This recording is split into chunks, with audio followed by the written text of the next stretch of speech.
बहुभाषीय साहित्यिक संस्था सहयोग के इस मंच पर आप सबों का हार्दिक स्वागत है।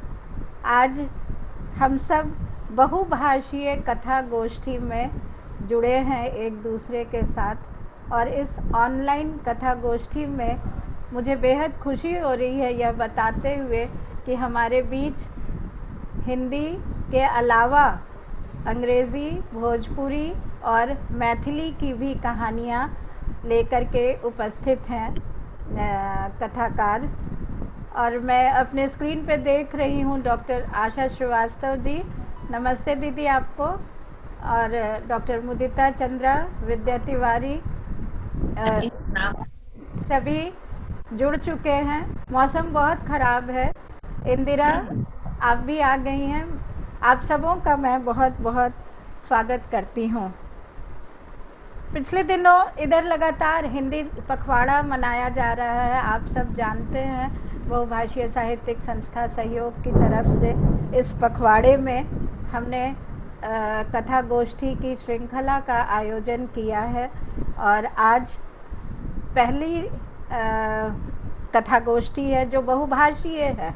अब तक हमने केवल हिंदी की कहानियाँ सुनी, और आज बहुभाषीय कथा गोष्ठी को आयोजित करते हुए मुझे बहुत ही आनंद आ रहा है। आज हमारे बीच सबसे पहली कहानी लेकर उपस्थित होंगी श्रीमती अरुणा झा, लेकिन और भी कथाकार हैं साथ में, एक एक करके आएंगे।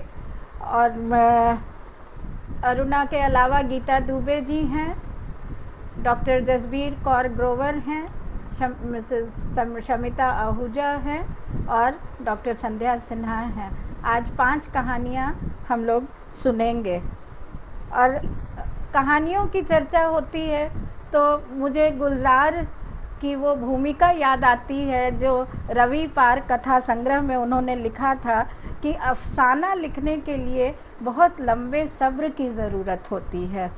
उन्होंने अनेक गीत, नज़्म, शेर, स्क्रिप्ट सब कुछ लिखे, लेकिन कहते हैं कि जब इंसानी रिश्तों की कोई नई परत खुल गई तो उस पर अफसाना लिखा जाए।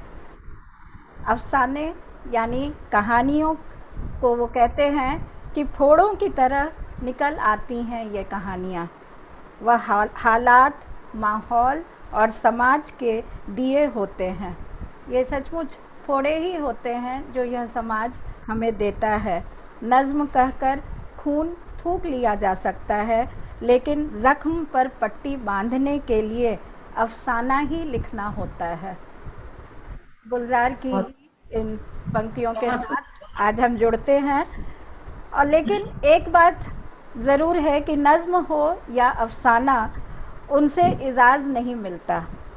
वह आह भी है, चीख भी है, दुहाई भी है। आज हम भोजपुरी, मैथिली, अंग्रेज़ी और हिंदी में हालात, माहौल और समाज से उपजी हुई कहानियाँ सुनेंगे। तो मैं सबसे पहले आमंत्रित करती हूँ अपने बीच सहयोग की ही सदस्य श्रीमती अरुणा झा को। अरुणा झा बहुमुखी प्रतिभा की धनी हैं। पिछले 3 दशक से हिंदी में अध्यापन कर रही हैं, और इन्होंने रंगमंच और फिल्मों में भी अपनी प्रतिभा से सबको मंत्रमुग्ध कर रखा है।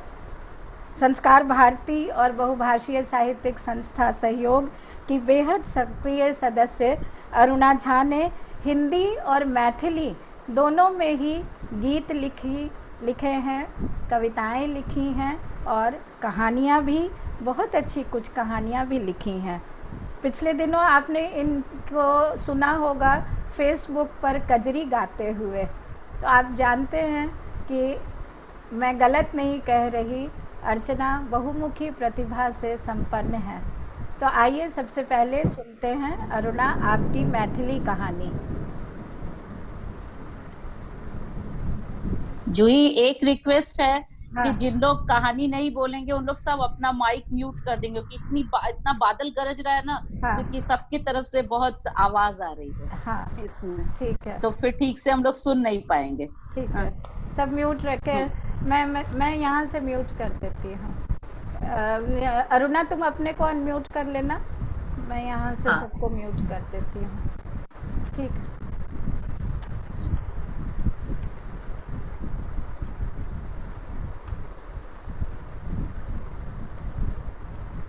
शुरू करें। मेरी कहानी का शीर्षक है, मैंने नाम दिया है मैंने से बेटी की विदाई। कायल 22 दिनक बाद विवाह समारोह के निमंत्रण पाए मन मयूर जकाँ नाचि उठल। मैथिल विवाह गमक से मस्तिष्क गुमगाबे लागल। ब्याह में आसेहो अपन घर के ब्याह में शामिल भेला। हमर सबसे छोटका काका के पोती सिमी के ब्याह छलनि। पर पक्षक मांगक कारणे ब्याह गांव में भ रहल छल। अन्यथा काकाजी के पूरा परिवार तो जयपुर में रहैत छथिन, तें सब गोटे केवल विवाहक लेल गाम आयल छथिन। माँ बाबूजी के देहांतक उपरांत हमरो गाम जेनाइ प्रायः ठप्पे भ गेल छल, तें गाम जेबाक कोनो मौका छोड़बाक प्रश्न नहीं छल। एक दिन पहिने गाम पहुंचकर ब्याह से संबंधित सब विधि विधानक आनंद लेवा चाहैत छलहुं। रेलगाड़ी महाराज के कृपा से पूरा 10 घंटा विलंब से पहुंचला के कारण निश्चित तिथि के पूर्व संध्या में पुनः कहुना पहुंचल। मन में अनेकों कल्पना उमड़ रहल छल। घर में पाहुन सब भरल हेथिन, अस्त व्यस्त घर, आगंतुक सबके बैग बक्सा से ठसाठस भरल। बच्चा सब बिना कारणे हल्ला मचबे उठे के इम्हर से उम्हर दौड़े। स्त्रीगण सब एकजुट भ ढोलकी पर राग द कर मंगल आबि रहल हेथिन। ई हमर कल्पना में बार बार आबि रहल छल।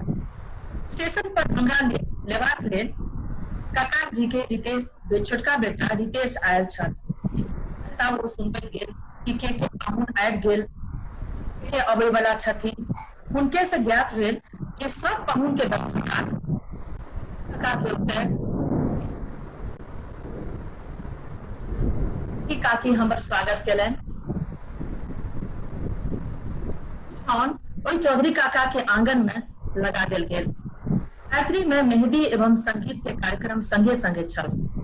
दस भेला उपरांत जखन हम ओतय पहुंचल तऽ देख सखी महिपा जे शहर से आयल छलखिन वो सब रिकॉर्ड लगा कर नाचे में लीन छथिन। ओतऽ परंपरा अनुसार बेटी कुमार न झूमर न हास परिहास आ न कोनो स्वांग रचल जा रहल छल। अपन विवाह के पूर्व रात्रि याद आबि गेल। हमर विवाहक पूर्व रात्रि जखन ढोलकी के थाप के संग हास परिहास चल रहल छल, हम केने छलखिन रात कऽ मन प्रायः खिलखिला कऽ हंसि पड़ैत छै। जखन गोविंद काकी पुलिस वाला ड्रेस पहिरने हाथ में छोट लाठी घुमबैत हमरा सबक बीच में आबि कऽ ठाढ़ भऽ गेली आ हमर पीसी मौसी से एक सवाल जवाब करे लगी। हिंदी हंसैत हंसैत लोटपोट भ गेल छलहुँ। एक प्रश्न तक ओहिना मन अछि जखन वो हमर मछली मौसी के देह पर लाठी राखी मुंह बना के पूछने छलखिन है, बाजो एकरा लग गई थी, बाला केहन करिया खटखट हुआ है, इसका नाम बताओ, आ नहीं तो चलो हमरा संग, चलो उम्हर। प्राय घिचैत एक उनतीस लऽ गेली। कनिये देर में उम्हर से नकली मोछ पर ताव दैत विजयी मुद्रा में प्रकट होइत बजली, 9 माना बात देखना, केहन गोरनार अपना शरीर का दिखाकर, केहन गोरनार बालक जन्मता है। हम फूली से गड़बड़ बर्दाश्त नहीं करेंगे। धड़ाकेदार हिंदी सुनकर एवं अभिनय पर प्रसन्न होकर पुष्पा मौसी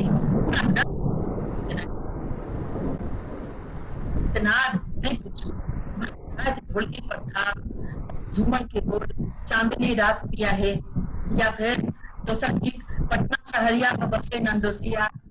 एहि पर सब गीत सब लोग ठुमका लगा लगा कर नाच रहल छल। ताही पर छोटकी 40 इंच के लचकेनाइ आ शानदार भाव सब गोटे गोल बनाकर नाचैत नाचैत बैसल छलखिन। मौसी के एके जगह पर ठाढ़ भऽ कऽ मात्र हाथ के दायां से बायां कर देनाइ, ई देखी के सब हंसैत हंसैत लहालोट भ गेल छलखिन है। और माहौल में प्यार मनोहार के संग ढोलकी के मधुर स्वर, ताही पर हमर छोटकी बहिन के तन्मयता से बजाओल घुंघरू के छमछम, गीत संग हंसनाय बजनाय, ई कान फाड़ू संगीत बीड़ी जलैले।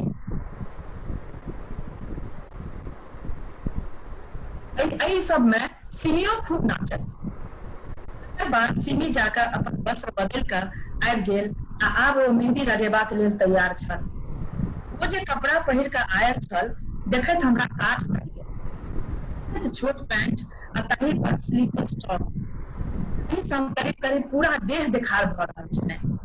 मेहंदी लगबै वाला सिमी के लग में बैसा कर मेहंदी लगा रहल छल। आ सिमी कते लिखबाक छै, पैर कतेक दूर तक मेहंदी लगेबाक छै, इत्यादि इत्यादि बुझा रहल छल। थकल रहला कारणे हम जाकर सुति रहलहुँ। भोरे जखन आंगन में पहुंचल तो छोटकी दीदी के हाथ में कटोरी लेने मुंह फुलौने चुपचाप बैसल देखल।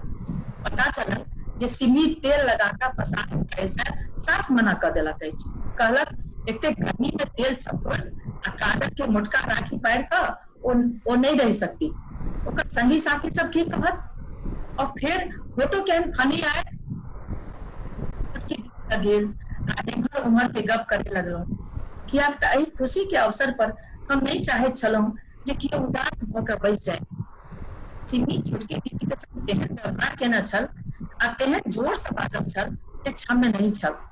तथापि हम दीदी के लऽ के दलान के वाला कोठरी में पहुंचल, जतऽ पूरा परिवार जाए जे ओल्ड फैशन वाला लोग सब एकत्रित छलखिन। फेर तऽ गपक जे खाता खुजल तऽ समय कोना बीतल से नहीं जाए। माहौल किछु हल्लुक भेला पर हम सिमी के लेल जे गिफ्ट आनने छलहुँ लऽ कऽ जखन ओकरा देबऽ गेलहुँ तऽ ज्ञात भेल जे सिमी तऽ बड़ी काल पहिने अलग चलि गेल अछि। के स्मरण भऽ गेल। ब्याहक साँझ में बर के घर से आयल जल सँ हमरा स्नान कराओल गेल छल आ हमर ठेहुन तक के केश के सुखा के चूड़ा बना कर जखन हमर मौसी फूल से सजेने छलखिन आ श्रृंगार केने छलखिन तऽ हमर रूप केहन निखल गेल छल। हमर दादी जखन देखलखिन जे बिजली माय आबि रहल छथि, हमर कान के पाछा में काजल के ठोप लगा देलखिन। के माय से दूरे रहिया, हाकल डाइन छै। एहि सोचे छी तऽ हंसी आबि जाइत अछि। पर सिमी जखन बैसली तऽ हुनकर सुंदरता देखैत बनैत छल, लागि रहल छल। सिमी बस कमी छलनि एकटा, नहीं छलनि तऽ चेहरा पर लज्जा। लोक लज्जा के छोड़ी बड़ के संग सटि कऽ हंसैत बाजैत छली। बाबू यानी मनीष जी के प्रत्येक आधा घंटा पर चाहत तलब होइत छलनि आ ताहि में सहयोग दैत छली सिमी।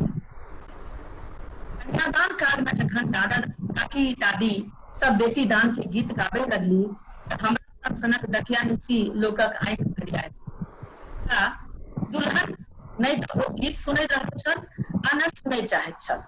खैर विवाह संपन्न भेल। 50 दिन जी के संग कोहबरे में जमल रहल। साँझ में विदाई छलै। माहौल गमगीन भ गेल छल। हमर जी यानी सिमी के माँ बेर बेर नोर पोछै छलखिन आ काजो करैत जाइत छलखिन। तैयार भ रहल छली। एहि बीच में एकटा विघ्न पड़ि गेल। कन्या के दादी सँ एकटा गलती भ गेलै, जाहि पर सिमी चिकरे लगली। फालतू के रीति रिवाज अहाँ सब खोज कर रखने छी, यहाँ बर्बाद कर देलिए कहा।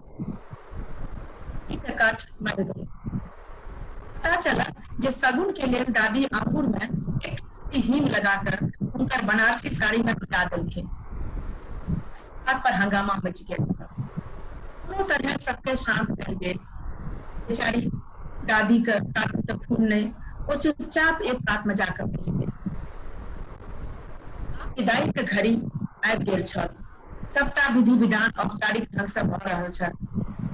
सबक आंखि में नोर छलै। किया तो तेहने मारनी गीत बाज रहल छल। भौजी बेटी के गर्दन धरि कऽ काने चाहैत छली, मुदा बेटी अपना के समेटने बैसल छली, किया तऽ एहि में हुनकर साड़ी मुड़िया जाय के डर छल। संगे संगे मेकअप सेहो बर्बाद भऽ जेतनि। तें जब माय के आंचल पकड़ के प्रेम पूर्वक कहलक, चिकर चिकर के जाहिर जकाँ कहना नहीं लागल, पूरे जा रहल छी, कोनो जेल नहीं। बस को हिम्मत नहीं भेलनि नोर खसेबाक लेल। जखन सिमी के गाड़ी चलि गेल तऽ बेचारी भौजी कतहु अंतर ध्यान भऽ गेली। किछु काल उपरांत जखन एली तऽ हुनकर आंखि देखी स्वतः ई अनुमान भऽ गेल जे ओ कतहु एकांत में तानक लेल गेल हेथिन। गाड़ी के करीब 2 घंटा पश्चात हमरो ट्रेन छल, तें हमहूँ अपन बैग बिछौना बांधि लेने छलहुँ। आंगन में सब केओ एम्हर उम्हर बैसल रहै। हमरो गाड़ी के समय भऽ रहल छल, मुदा हिम्मत नहीं भऽ रहल छल कि काकी से कहिए। कहनाइ तऽ छल, आइ एतऽ से जाय के इच्छा कदापि नहीं भऽ रहल छल। कहुना हिम्मत बांधि छोटकी भौजी से कहल। सुनता ही बड़की भौजी दौड़ लेली, अरे अखने चलि जेबै, खेलौं पिलौं कोनो गपशप भेल, तुरंत रहि जैतौं। टिकट के केहन मारामारी छै से नहि देखै छियै, पर मुश्किल से अखने सीट कंफर्म होबक सूचना आयल अछि। आनन फानन में एक तस्तरी में दही मिठाई आनल गेल। बड़की भौजी जल्दी जल्दी किछु मिठाई बांधियो देलखिन। बिना होबाक सूचना दालान पर पहुंचल। रास्ता के दुर्गा स्थान से ऑटो आनक लेल पठाओल गेल। माँ भगवती के गोर लागल गेल तऽ मंजली काकी ओतहि खोइछा बांधे लगली। सबक प्रेम देखी कऽ हमर आंखि में नोर आबि गेल। काने लगली, बुझायल जेना बड़ी काल से रुकल बांध टूटि गेल हो। अद्भुत दृश्य छल, वास्तव में बेटी का विदाई। बहुत बहुत बढ़िया अरुणा, जी बहुत अच्छी, बहुत बहुत अच्छी मार्मिक कहानी और इतने सुंदर संवाद और इतना सचमुच आंख में आंसू आ गया। कितना समय बदल गया है, हमारी संस्कृति, हमारा समाज, सब कुछ इतनी तेजी से बदल रहा है कि आपने इतने सुंदर ढंग से उस कहानी को में चित्रित किया है। इस परिवर्तन को फ्लैशबैक में अपने विवाह को याद कर रही हैं और साथ साथ बेटी की भी आज के ज़माने में आज की शादी को दिखा रही हैं। बहुत सुंदर अभिव्यक्ति है। और देख करके अरुणा की कहानी सुनकर ऐसा लग रहा था जो कि हम लोगों के व्यवहार में भी काफी परिवर्तन है, सचमुच आ गया। अब अपने व्यवहार के परिवर्तन को हम महसूस कर पा रहे थे अरुणा की कहानी से। समाज, पूरा समाज इतनी तेजी से बदल रहा है कि वो बेटी अपने मेकअप ना धुल जाए उसके कारण वो रो भी नहीं पा रही है कि मेकअप का हल्दी उपटन भी नहीं लगाया जा रहा है क्योंकि अब तो फेशियल का जमाना आ गया है। वही ब्यूटी प्री ब्राइडल मेकअप इतना महंगा करवा के आती है कि उसमें कहाँ हल्दी और उपटन लगेगा।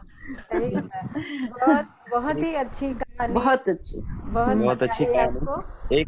एक पंक्ति मैं इसमें जोड़ना चाहूंगा कि मैं जब कहानी सुन रहा था तो आवाज थोड़ी सी रुक रुक करके आ रही थी। हाँ, कट रही थी आवाज थोड़ी। अरुणा, इसमें ना ईयरफोन लगाया करो तो बाहर से आवाज नहीं आएगी, इसीलिए हरेंद्र जी को कट कट के आवाज आ रही है। बोल रही है अरुणा, ईयरफोन लगाओ, बात कट रहा था, पढ़ो तो ईयरफोन लगा करके पढ़ो, तब कटेगा नहीं। हाँ, हरेंद्र जी बोलिए, अपनी बात बोलिए। हाँ जी, मैं ज्यादा नहीं, बस मैं अपने विचार रख रहा हूँ कि जब मैं इनकी कहानी सुन रहा था तो शुरू में थोड़ा सा समझने में कठिनाई हुई क्योंकि आवाज ठीक से नहीं आ रही थी। धीरे धीरे मैं कहानी में तो पढ़े कि क्या बोल रहा है। हाँ, कहानी में धीरे धीरे मैं जुड़ता चला गया। और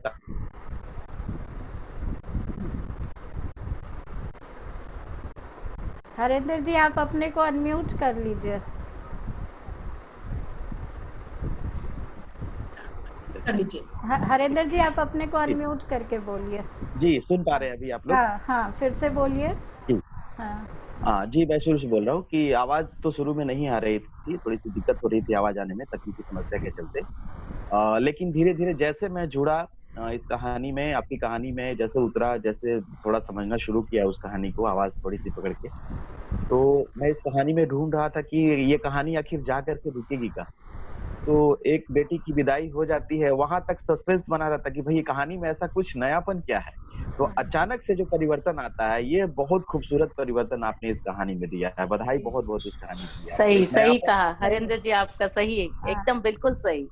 एक उत्सुकता बनी हुई थी कि जी, अंत में क्या अंत तक होता है। उत्सुकता बनी हुई है एकदम। एक हाँ होता है कि चरम कहानी का थोड़ा देर पहले ही समाप्त हो जाता है, जी, लेकिन अंतिम पंक्तियों तक इनकी कहानी में उत्सुकता बनी हुई है। बनी हुई थी। बहुत बढ़िया, बहुत बहुत बधाई, शुभकामनाएं आपको। और मुझे लगता है कि जिन्हें मैथिली बहुत समझ में नहीं आती है, उन्हें भी इस कहानी का भाव समझ में आ गया होगा, थीम समझ में आ गया होगा। नहीं नहीं, जी भाषा में वैसी कोई दिक्कत अड़चन नहीं आई, हाँ क्योंकि हम लोगों के सबके करीब थी ना कहानी, इसलिए अंदर उतर गई।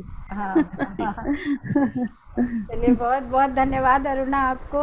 और जी। आज हमारे बीच अभी थोड़ी देर पहले संगीता सामंत भी जुड़ी हैं। संगीता सामंत DBMS स्कूल में विजिटिंग प्रोफेसर हैं इंग्लिश की। और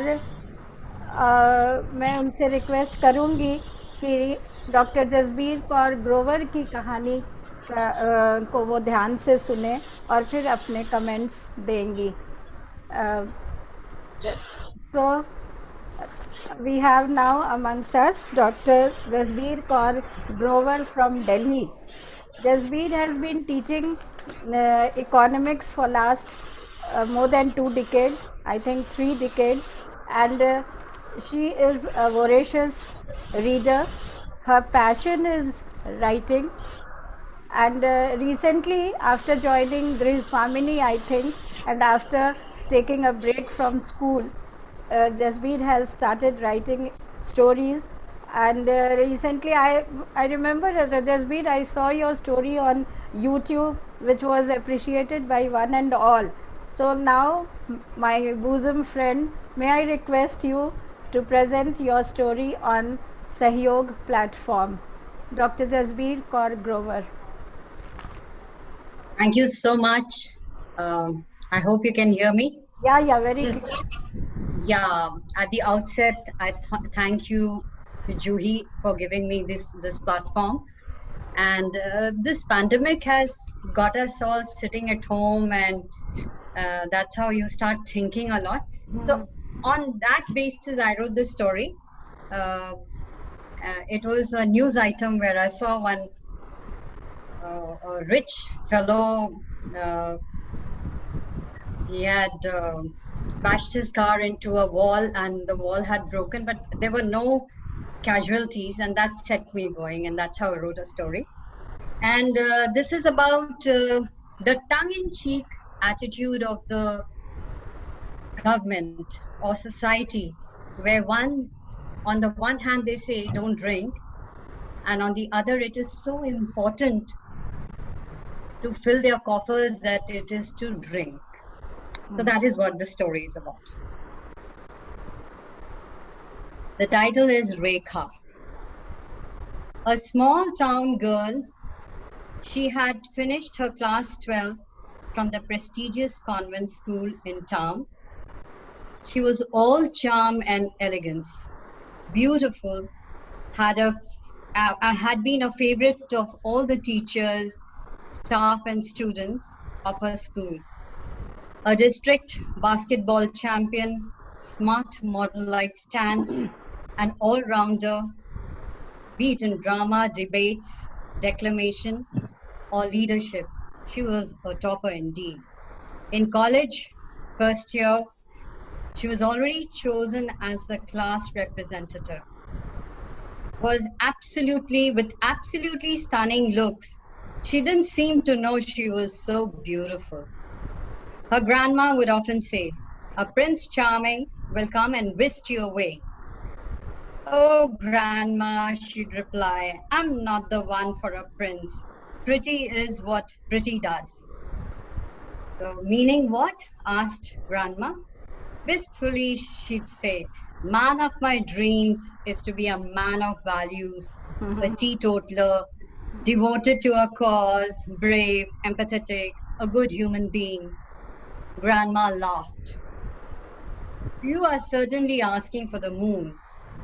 I've yet to come across a man like that, she laughed impishly. Rekha let the conversation drop and yelled, Mom, I can't find my phone. You can call me on Nina's phone. I'll be there with her for my basketball practice at the stadium. Take mine, but be careful, don't lose it, said the mom. Gave her the phone as she quietly handed her the phone. On her way in the auto, she was caught up in a traffic jam, and uninterestingly, she fidgeted with the phone. An unread message photo on the WhatsApp from Uncle Charan, her mother's brother. She opened it, and staring in her face was the most handsome photo of a young man. It was love at first sight for her young mind. On her returning the phone to her mother, she casually asked about the photo that Charan uncle had sent. Oh, did he send it? He was talking about his friend's son who was here for a holiday, and he chanced to watch you playing basketball. His father is a businessman in Bombay. I told him we are not interested, as you're keen on finishing graduation. And she looked and caught the radiance in her daughter's shy eyes. The Mona Lisa smile that said it all. A meeting was fixed the following weekend at the local club on the banks of River Ganga. The boys' party consisting of parents and the boy Ritik. The girls' party, Rekha, parents. Rekha's parents ordered some snacks and were proudly sharing details of their respective wards. Look at the two were sitting at the other table. Looking at the two who were sitting at the other table, Ritik's father observed, they seem so compatible, as if they have known each other since Adam. In the general conversation and as such peaceful setting, with the peaceful sound of the river, a couple of hours slipped by. And Rekha came up with a question so dear to her heart. Do you drink? No, not really. He gazed into her deep questioning eyes. But yes, sometimes I indulge in social drinking. You can say I'm a social drinker, a peg or so. What followed took his breath away. He prided himself with a Harvard stamp and good looks. Point blank, Rekha refused him. It's against my principle. But he was taken aback. No ifs and buts. Two little dimples played on her cheeks. Thanks, it was great meeting you. You know what? Well, you're even better in person than you look in your picture, she laughed. She wished his parents and called out to her parents, let's go. The meeting broke up abruptly. A little embarrassed, her father asked, what happened? Father, I have to stand on my own feet. Mother retorted, whoever stopped you? It was your consent. It was with your consent that we arranged the meeting. Meanwhile, Ritik was sharing his experience with his folks. What an engrossing, invigorating conversation with her dad. She is so wise, so amiable. Then what's the problem, said the dad. Papa, she doesn't like people who drink, even socially. His mother asked, can't you give it up? Yes, I told her. She philosophized. It starts with a sip, and before long, one slips into being a guzzler. She went on, and She's seen and heard many such instances. I tried to convince her. She shut up like a clamp on the topic and merrily bid me goodbye. Okay, do you like her? Asked his mom. Like? Mother, I've never seen anyone like her in my life. Okay, then give it up for her. Even I was not for it, your social drinking. Ritik's parents pursued the match and literally begged Rekha's parents for a hand, along with Ritik's assurance. And they talked about no dowry, nothing, no five-star ostentatious marriage, only her. Marriage was fixed in the autumn break. Rekha shifted to her new home in Mumbai and fitted in like a glove. She was like a breath of fresh morning air and was welcomed by all in their joint family. The entire household resonated with her name, Rekha, Rekha, Rekha. Rekha's parents were happy for her too. March end, they were to fly off to US, Harvard and all. And then came the lockdown. All international travel banned. To cheerful Rekha, even this was a godsend to cement and solidify new relationships. She was enjoying the whole new gamut of the new role, as in the in-laws, like the daughter-in-law, sister-in-law, and of course a wife. The dining table meetings at breakfast, lunch, tea time, and dinner invoked picnic-like feeling. The discussions were so stimulating. Rekha's sister, his grandfather were so knowledgeable. It was such a treat to her mind. The economy was on the downswing. It had to be revived. The TV anchor talking 19 to a dozen. The government was deciding to open the liquor shops. The association of the members dealing in alcohol were making it a point as to the state coffers losing so much revenue. Rekha was appalled. What are they saying? She said, horrified. What hypocrisy! One hand, it is reiterated drinking is a vice. And on the other, and more important, it is necessary to fill their coffers. Now I understand it is actually the vested interest of the suppliers of the society who keep the vice alive in the people, she opined. Evening tea, everyone was enjoying pakoras of onions and potatoes she had made. The TV in the background announced that the government had opened the liquor shops amidst much cheering.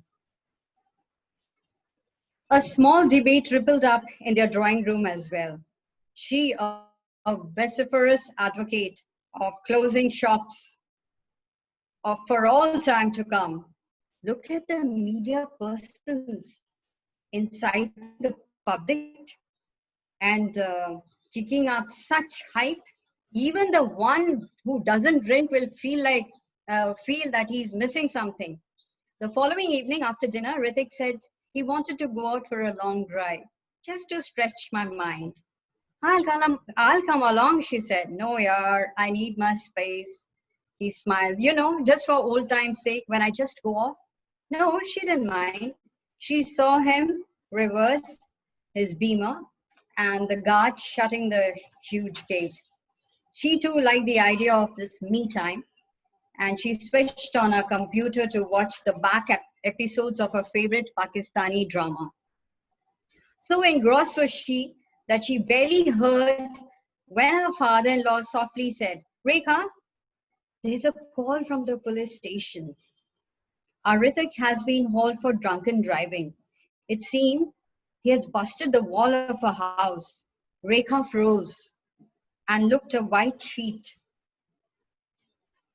Father-in looked at her crestfallen. Papa, she said softly, it's not his fault. The government is behind this mischief. It is the media's advertising, and the cheering crowd. Just imagine a person drunk and the inebriated man will create problems, and that sets the society in motion. the police, the breakups, the divorces, the lawyers, courts, doctors, and so on. Resolutely, she picked up the phone. Hrithik was numb, sitting zombie-like at the police station, Moros down in the dumps. He saw her name flash on the screen and froze. He almost didn't pick up her call. Hello, Hrithik? Yes. I just heard about everything. Don't worry, everything will be okay. What happened next? Amused and amazed the police personnel. The 6'2" handsome hunk started crying loudly. Such was his relief. Thank you. I'm speechless, Jasbir. Very nice. Really? Yeah. Awesome. Very nice. We really enjoyed that, Jasbir. Yeah. And so topical. It is so relevant to our times. This is what happens. Sangeeta? Yes, ma'am. Jasbir, ma'am, your story was built up beautifully, and the narration was very nice, very engrossing till the end. Of course, we were glued. Generally, this age and stage is not such a interesting choice. We generally like to read, but hearing someone say something, I think those days have gone. But today I'm actually enjoying. I heard Aruna ma'am as well speak the language which I'm not very familiar with, but towards the end I could make out the tempo had reached to such a point where it was a very emotional scene. And likewise with your story also, I found it extremely beautiful. I have read some of the stories written by Khushwant Singh, and the narration and the story writing style, I think, had some I got a lot of similarities I could draw between to that great writer and your style of writing. And I look forward to being a part of this platform to share more stories in different languages. And thank you for having me here. Thank you so much. Thank you so much. Anyone else would like to say something? Shamita? Just that what I began by saying, Jasbir ji, it was so relevant and so topical in today's times. And it's so difficult to cross that line and figure out who is actually responsible. Are we justifying our social habits or our tendency of drinking? और is it because of the government rules? क्योंकि ये चीज तो हम लोग नहीं नकार सकते हैं ना कि हाल में जो हुआ when the ban on liquor shops was lifted, देखते जिस तरह से चारों ओर भीड़ लग गया and the amount of liquor sold, and actually it helped to kind of stabilize the economic pattern even if temporarily. तो कहाँ पर कौन ये लाइन ड्रॉ करेगा कि उचित क्या है और उचित क्या नहीं है, अनुचित क्या है? सही बिल्कुल. So difficult, but such a beautiful story and so relevant. बहुत अच्छी कहानी. बहुत अच्छी कहानी. और मैं इसमें अपनी दो पंक्तियां जोड़ना चाहूंगा इसमें कि कहानी कहीं से ऐसा आभास होता है कभी कभी कि कथा कहानी जैसी है, लेकिन ये कहानी इतनी सामयिक है कि ये वास्तविकता का आभास दे रही है. तो एकदम बिल्कुल एक आधुनिक पृष्ठभूमि पर लिखी गई ये कहानी जो एकदम कथ्य के करीब में है और जो रिलेवेंट जो जिसको बोलते हैं कि अभी समसामयिक कहानी घटनाओं पर आधारित है. तो बहुत सुंदर तरीके से भाव का इसमें प्रस्तुतिकरण आपने किया. जसबीर जी, बहुत बहुत बधाई आपको. Thank you so much, Jasbir. Thank you so much. And it's a vicious circle. It's a vicious circle, I think, that the society, the government, the economy, all are interconnected and they blame each other. चलो, बहुत अच्छी कहानी. And now, thank you so much, Jasbir. now I see Geeta Dubey amongst us. Geeta, are you there? Gita Dubey हमारे बीच हैं. गीता, आप unmute कर लीजिए अपने को. मेरी आवाज क्यों हाँ नहीं गीता जी है. माइक्रोफोन किन्हीं का ऑन है स्पीकर के साथ में. अभी ठीक है? हाँ. गीता, जो लोग गीता से परिचित नहीं है, ऐसा शायद कोई नहीं होगा, लेकिन एक बेहद धीर, गंभीर, शांत स्वभाव की, सहयोग की सदस्य हैं श्रीमती गीता दुबे. और आपने यहाँ जमशेदपुर में इनकी जब किताब का लोकार्पण हुआ था, अ फ्रेंड रिक्वेस्ट, इनका कथा संग्रह है, बहुत ही लोकप्रिय हुआ था यह संग्रह. और उसमें जो नई पीढ़ी के लिए जो संदेश गीता ने अपनी कहानियों के माध्यम से दिया है, वह वाकई भूलता नहीं है मुझे. बहुत अच्छी कहानियाँ उसमें हैं. विशेषकर एक रीयूनियन कहानी है जो मुझे बहुत पसंद है. और गीता का परिचय मैं क्या दूं, बहुत ही शांत मृदुल स्वभाव की गीता अनेक सामाजिक संगठनों से जुड़ी हुई हैं. रोटरी क्लब फेमिना की वो पूर्व अध्यक्ष भी रह चुकी हैं और इनरव्हील की भी बहुत सक्रिय कर्मठ सदस्य हैं. आज हम सब उनसे एक हिंदी कहानी सुनते हैं. श्रीमती गीता दुबे. बहुत बहुत धन्यवाद जूही भी. सबको नमस्कार करती हूँ. मैं एक लघु कथा लेकर उपस्थित हुई हूँ. कहानी का शीर्षक है पिंजरा. पिंजरा. पुश्तैनी मकान की दीवारें अब झड़ने लगी थी. कभी कहीं गिर जाता तो कभी किसी दीवार का प्लास्टर उखड़ जाता. पंखे में तेल डलवाने पर भी उसमें से आ रही चर की आवाज में कोई कमी नहीं आती. सभी चीजों की मरम्मत करवाते करवाते वह थक चुका था. बागान में कटहल, आम, जामुन, बेल इतने फल देते कि उन्हें रखना और पड़ोसियों में बंटवाना एक बड़ा काम हो जाता. पेड़ों की सरसराहट की आवाज उसे चैन से सोने नहीं देती. जब तक माँ, बापूजी और चारों बहनें थी, उसे वह मकान कभी बड़ा नहीं लगा. लेकिन अब तो परिवार के नाम पर वह, उसकी पत्नी और एक उनका बेटा गोलू ही थे. अपने बेटे गोलू के लिए वह एक तोता खरीद लाया था, जिसे उसने एक बहुत ही खूबसूरत पीतल के पिंजरे में रखा था और उस पिंजरे को बरामदे में लटका दिया था. वह जब कभी किसी फ्लैट में जाता तो उसकी तुलना अपने पुश्तैनी मकान से करता. उसे लगता फ्लैट की जिंदगी कितनी सुकून भरी होती है. छोटा और सुखी घर. फ्लैट का दरवाजा बंद कर लो और सारी दुनिया से बेखबर अपनी दुनिया में खो जाओ. न पेड़ों की सरसराहट का शोर, न पेड़ों के पत्ते को इकट्ठा कर जलाने का झंझट, और न ही वक्त बेवक्त किसी पड़ोसी के चले आने का डर. उसने मन ही मन तय कर लिया कि वह भी अब फ्लैट में ही रहेगा और अपना पुश्तैनी मकान छोड़ देगा. और उसने ऐसा करने में तनिक भी देर नहीं की. लेकिन यह क्या, नया फ्लैट जिसे उसने बड़े शौक से शहर के सबसे पॉश एरिया में खरीदा और सजाया था, उसमें आते ही उसे बेचैनी होने लगी. सुबह सुबह जहां सूर्य की किरणें खिड़की से झांक कर उसे जगाया करती थी, वही वहां बंद एसी के कमरों में रात और दिन का फर्क उसे पता ही नहीं चलता.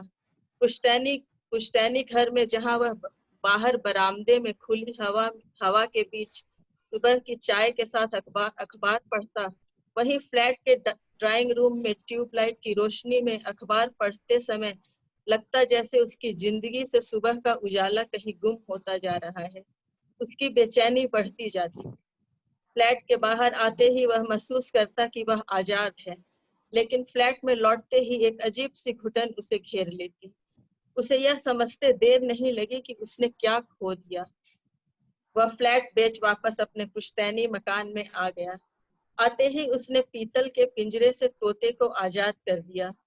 वह अब जान गया था कि पिंजरा चाहे जितना भी खूबसूरत हो, उसमें सिर्फ और सिर्फ घुटन ही होती है.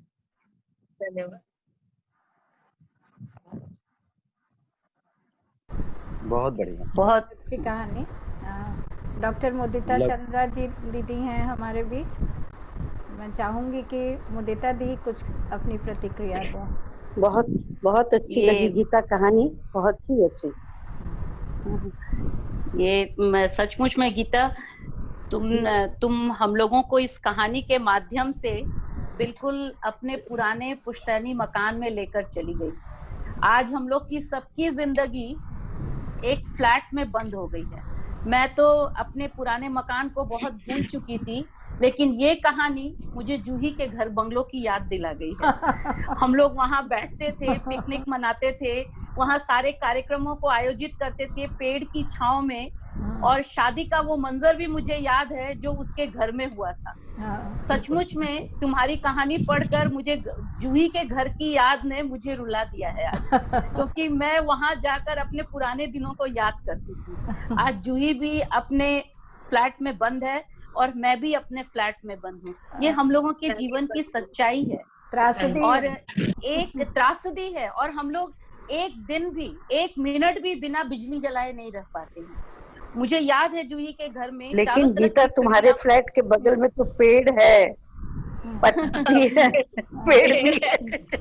नहीं तो उसके फ्लैट में तुम उठाती है। लेकिन ये आज बड़े शहरों की एक बहुत बड़ी त्रासदी है। ये सिर्फ पुश्तैनी मकान के टूटने की त्रासदी नहीं है, आज हम लोग के जीवन की भी यही त्रासदी है। न पेड़ हैं, न पौधे हैं, न पक्षी हैं, न कोई दिखाई देता है। आज हम लोग कौवे को, बड़ी अच्छी बात कही मुदिता जी। मुझे याद है पुराने समय में कि सुबह की नींद कौवों की आवाज से खुलती थी। आज कौवे आवाज नहीं करते। क्यों? क्योंकि इस तरह के मकानों की का सिलसिला बिल्कुल बंद हो गया है। अब ना उनके बैठने के लिए पेड़ मिलते हैं। आज हम कबूतरों से परेशान हैं क्योंकि उनको उसका ठिकाना नहीं मिल रहा है। तो हमारे घरों में, हमारे झरोखे में वे आसरा ले रहे हैं। धीरे धीरे हम पूरे कंक्रीट के जंगल में बदलता शहर, इस तुम्हारी कहानी में ये एक बिल्कुल मुझे ये दिखाई दे रहा है कि कंक्रीट में बदलते शहर को यदि बचाना है तो छोटा ही सही एक इकलौता आशियाना हम लोगों को बसाना ही होगा। और इस आशियाने में जो आनंद है, भले ही अकेलापन का आनंद होता हो, क्योंकि इस तरह के मकान आजकल नहीं होते, लेकिन हम लोग कहीं ना कहीं प्रकृति को दोह करके जो ये सिलसिला शुरू किए हैं, उसमें अकेलापन हम लोगों को मार रहा है, और हम लोग इस खुले में सांस लेने के लिए छटपटा रहे हैं। आज कोरोना भी इसी का फल है, इसी का फल है आज कोरोना भी, कि हम लोग प्राकृतिक दृश्यों में अब गिलोय का पेड़ खोज रहे हैं, अश्वगंधा खोज रहे हैं, कच्ची हल्दी खोज रहे हैं। ये तो हम लोगों के बगान में यहाँ अत्र तत्र बिखरा रहता था। जो हल्दी सूखने लगता था, दादी बगान में फेंक देती थी, उसके पेड़ उगाते थे। जो अरबी, मुझे याद है कि अरबी सूख जाती थी, दादी उसको बगान में जाके फेंक आती थी, अरबी के पत्ते हो जाते थे, उसे तोड़कर वो लाकर उसकी सब्जियां बना देती थी। आज ये सब हमारे बच्चे नहीं देख रहे हैं। जब बच्चे ये नहीं देख रहे हैं तो वो प्रकृति से भी नहीं जुड़ रहे हैं, उनमें वो भावनाओं का भी अंश नहीं समा रहा है, जिसके कारण पिंजड़े में बंद होते हमारा जीवन एक हम लोगों के लिए त्रासदी बनकर रह गया है। छोटी कहानी लेकिन बहुत ही सार्थक। गीता की कहानियां ऐसी ही होती हैं, कोई लंबी कहानी नहीं होती। मैंने इसकी बहुत सारी कहानियां पढ़ी हैं, और हर कहानी कहीं ना कहीं दिल पर एक ठोकर मार के चली जाती है कि अब सोचो इसको, और हम लोग जैसे साहित्यिक आदमी उसको सोचने पर विवश हो जाते हैं। आप तुमको बहुत बहुत धन्यवाद गीता, फिर से हम लोगों को यह एहसास दिलाने के लिए कि अभी तो शहर कंक्रीट का बन रहा है, कहीं मन कंक्रीट का ना बन जाए। बहुत धन्यवाद। बहुत बढ़िया। मैं तो यही कहना चाहूंगी कि ना अब आंगन रहा ना छत रहा, ना तुलसी चौरा है जहाँ जिसके इर्द गिर्द हम लोग घूमते थे, खेलते थे, कुछ भी नहीं रहा। बस एक आंगन और छत तो छोड़ दो, एक दीवार भी अपनी नहीं है अरुणा, एक दीवार भी अपनी नहीं है। आंगन और छत तो छोड़ दो, और फ्लैट में रहने वाले के पास अपनी जमीन भी नहीं होती, जमीन भी नहीं है अपनी। सही है, हम लोग छत पे टंगे, हम लोग एक टंगे हुए व्यापारी बन गए हैं। Thank you Mudita di, thank you Geeta, बहुत धन्यवाद। मैं अपनी बात इसमें जोड़ना चाहूंगा कि गीता जी की जो ये कहानी है पिंजरा, ये वास्तव में कहने को लघु कथा है, लेकिन इस कहानी का कथ्य काफी विशाल है। काफी बड़ा है और बहुत ही सारगर्भित है इसका कथ्य। और आधुनिकता की आड़ में जो हम सभी चीजों को अभी अपनाते चले जा रहे हैं, फ्लैट कल्चर की बात जो इस कहानी में कही गई है, तो कहीं ना कहीं इस कथा में एक जिक्र आया है कि सूरज की रोशनी नहीं देख पा रहे हैं हम लोग, तो हम लोग अपने अंदर की भी रोशनी को इसी प्रकार से नहीं देख पा रहे हैं। वाह, सही तो बात ही छोड़ दीजिए, अपने खुद की रोशनी नहीं देख पा रहे हैं, उसको महसूस नहीं कर पा रहे हैं इन सब के आड़ में। तो ये फ्लैट कल्चर के साथ में ये जो परंपरागत घर कई टूट रहे हैं। मैं देख रहा हूँ कि कई ऐसे घर वाले हैं जिनकी अपनी जमीन थी, उसको बिल्डर को दे दिया, उसके ऊपर में फ्लैट बना लिया और फ्लैट के साथ में अब रह रहे हैं। तो ये उनकी जो परंपरागत जो घर है उनका, सिर्फ वही नहीं टूटता है, वहां पर उनका जीवन भी टूट जाता है। ये मेरा समझ में है। और बहुत बहुत बधाई इतनी सुंदर कहानी के लिए और इतने सुंदर कम शब्दों में इतनी बड़ी कथा को रखने के लिए। बहुत बहुत धन्यवाद, बहुत बहुत धन्यवाद। आशा दी ने चैट में लिखा है कि मेरे आशियाने को में जगह है, ऐसी जगह भी है। हाँ, आशा दी लिख रही है, मैंने भी देखा है। चलो, थैंक यू सो मच। मैं एक बात कहना चाहती हूँ कि आजकल हम अपने पुश्तैनी घर को बेच के फ्लैट में कैद हो गए हैं और जंगलों को काट कर गमलों के पौधों से प्रकृति को बचाने की कोशिश कर रहे हैं। गमले में ही तब्दील हो गए। सही बात। और आगे बढ़ाओ जी। हाँ, thank you Geeta, thank you doctor Mudita Chandra and thank you Pandit ji. सबों को इतने ध्यान से आप सब लोग कहानी सुन रहे थे। And now I request Mrs Shamita Ahuja, another prolific writer and a voracious reader who has taught English in Loyola School for I think more than decade. And Shamita was very popular among her students. She has shaped the destiny of many who are now settled in different parts of United States of America. I welcome Mrs. Shamita Ahuja with her story today, and may I request Mrs. Sangeeta Samant to critically appreciate the story. This is the first time Sangeeta has come on this multilingual platform. I welcome you, Shamita, welcome you with your story. Shamita, अपने आप को unmute कर लो। Thank you, Juhi ji, and a very good evening to everyone here. It's an honor to be reading out a story in front of all of you. It really is. अब तक मैं सिर्फ listener रही हूँ, and I really appreciated आप लोगों का styles of writing, thought process, सब कुछ। आज ये एक मौका जूही ने दिया है, तो I said let me just try my hand at it.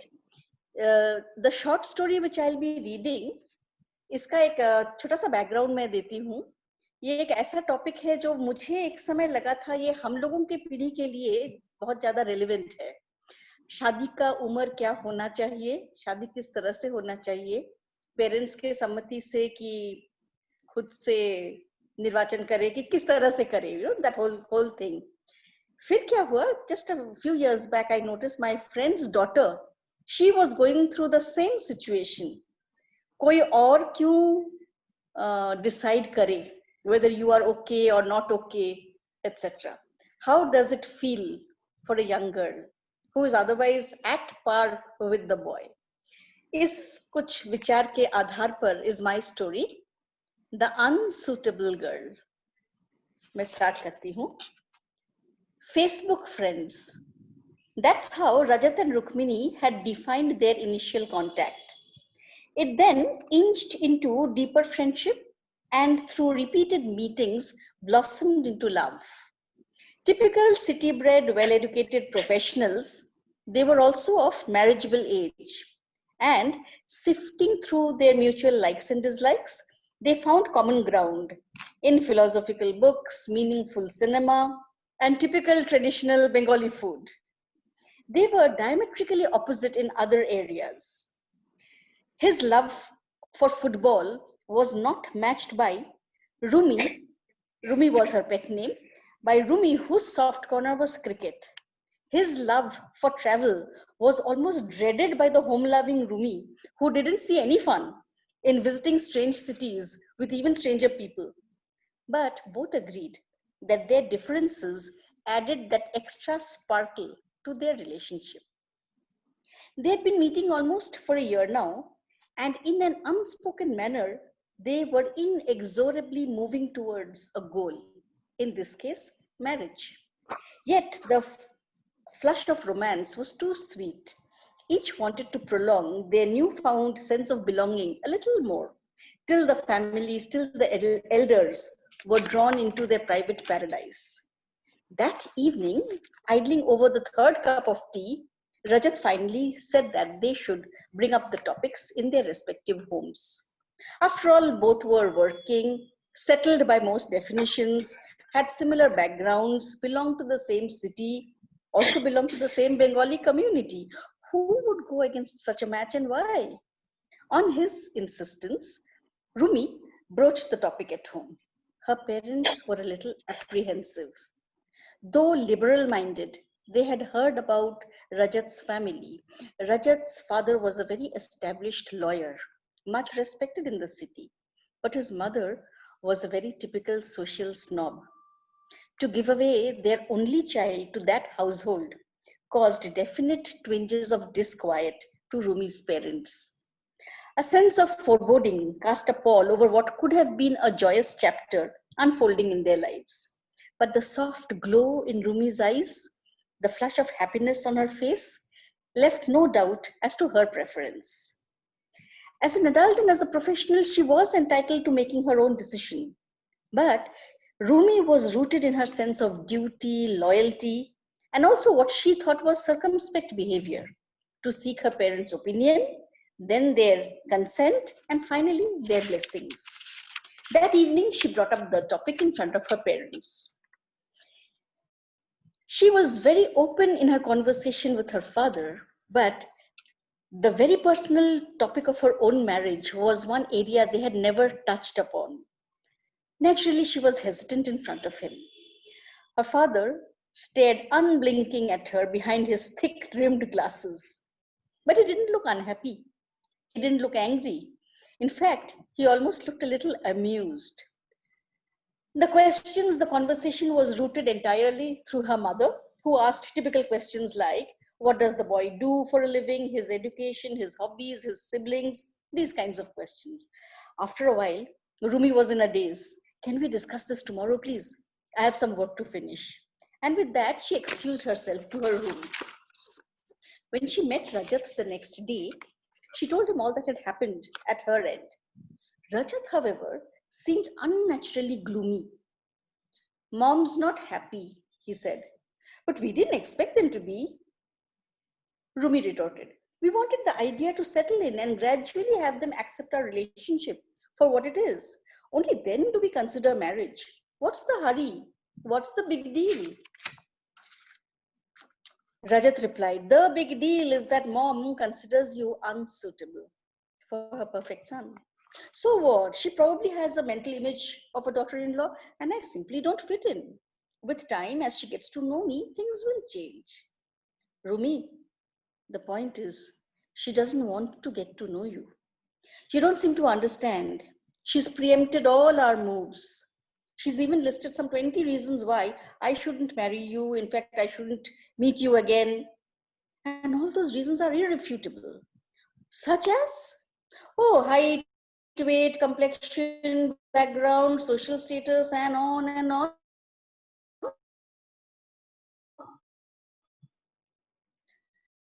Face turned white as she fought for composure.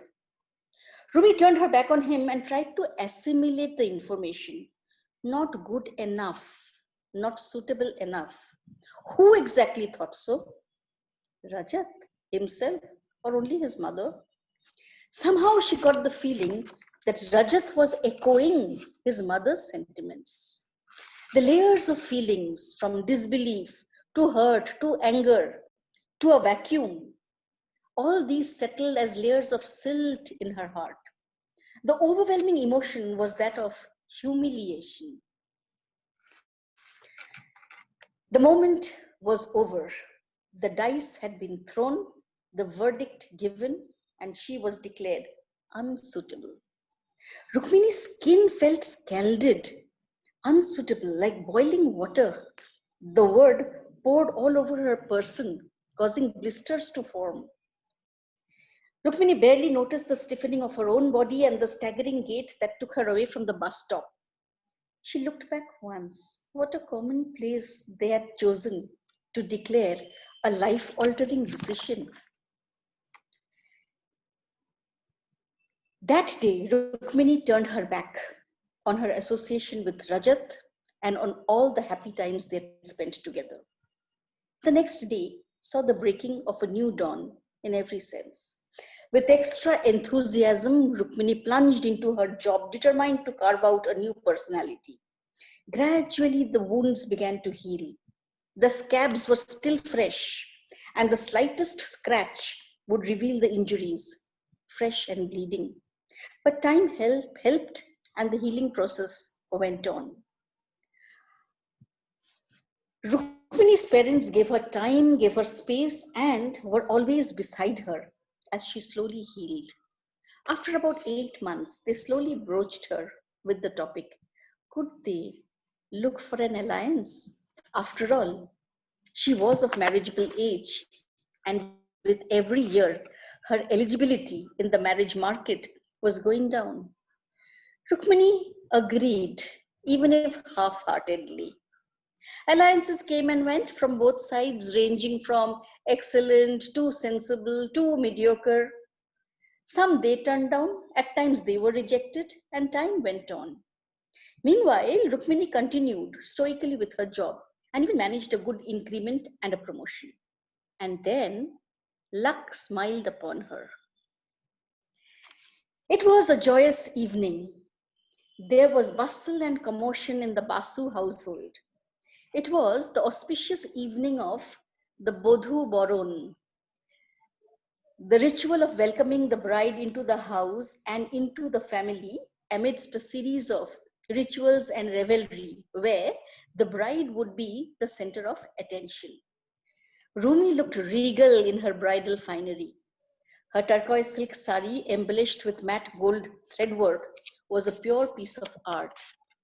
Beautifully decked in jewelry and traditional makeup, Rumi looked elegant. Her already twinkling eyes were heightened with kohl. The end effect was of a radiant bride, looking forward to life, excited yet shy, confident yet demure. We need a fifth lady to hold the Borondala, called out Mrs. Basu.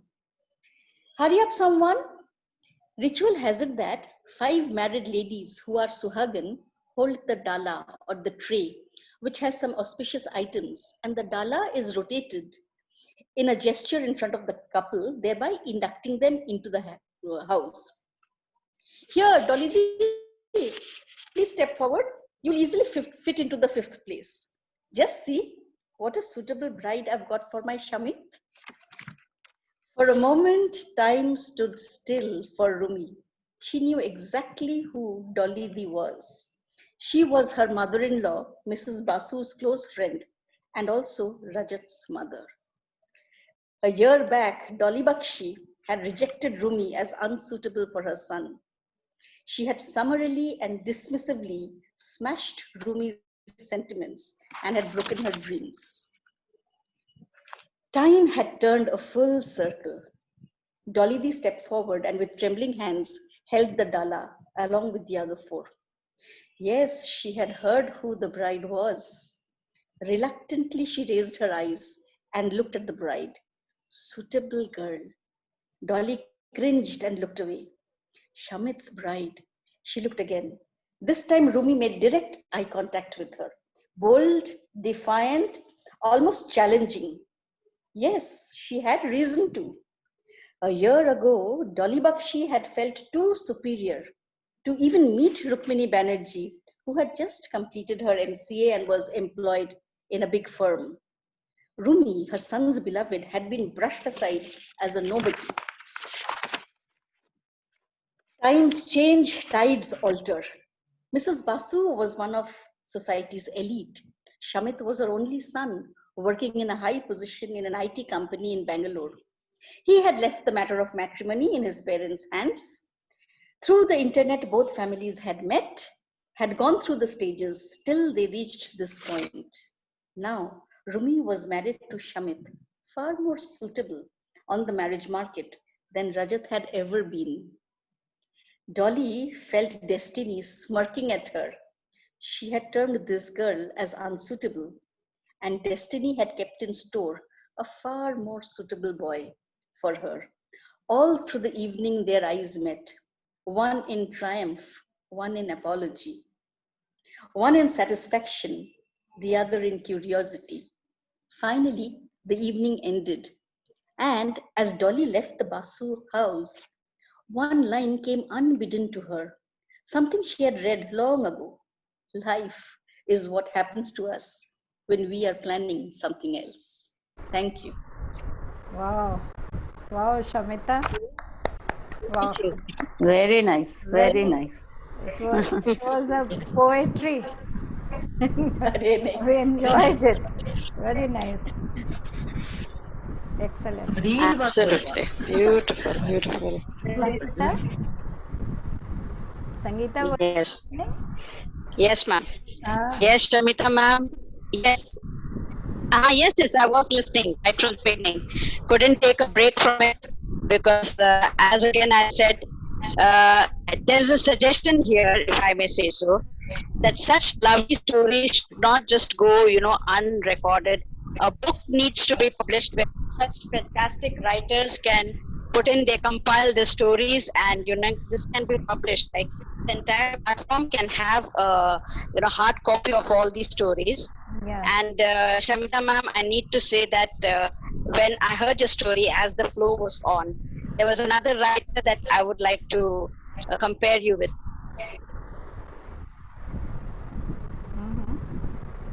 मैं इसमें एक बात जोड़ना चाहूंगा कि जितनी कहानी इनकी अच्छी थी, उनकी प्रस्तुतिकरण और भी बहुत बहुत सुंदर लगी। इस तरह से इन्होंने जिस भावपूर्ण अंदाज में पूरी कथा को पढ़ करके सुनाया, कहीं से ऐसा लग नहीं रहा था कि पढ़ रही हैं, बिल्कुल धारा प्रवाह तरीके से पूरी कथा जैसे चित्र की भांति हमारी आंखों के सामने सुना। ऐसे तो शमिता है ही बहुत पोएटिक, उसको तो हम लोग जानते हैं इतने दिनों से, उसका बात करने का लहजा भी इतना ही पोएटिक है, इसीलिए इसकी कहानी कुछ अलग इसमें लेके चली गई हम लोगों को। Mudita, you are very kind. इतना भी मत। No, I am not kind. तुम्हारा जो है क्वालिटी बस मैंने वही कहा है और कुछ नहीं, इसलिए बहुत बहुत धन्यवाद आपको। संगीता, आपने भी बहुत अच्छी अप्रिसिएशन किया। You would like to... I just add one thing here. Yes, yes. I just wanted to conclude. So her style acting reminded me. क्या हो जा रहा है? ताकि आवाज कट जा रही है। Sangeeta, you are muted. Unmute yourself, Sangeeta.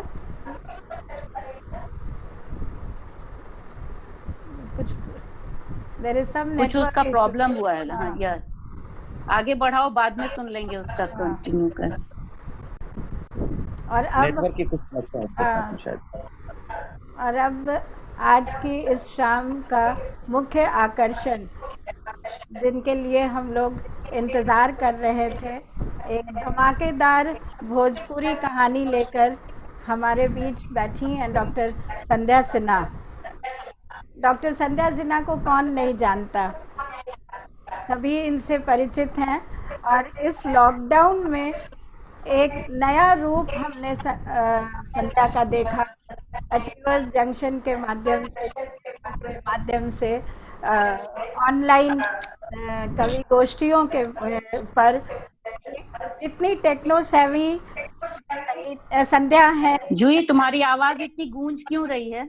पता नहीं, इको कर रहा है, किसी का शायद। हाँ ठीक है, ठीक है, अब ठीक है।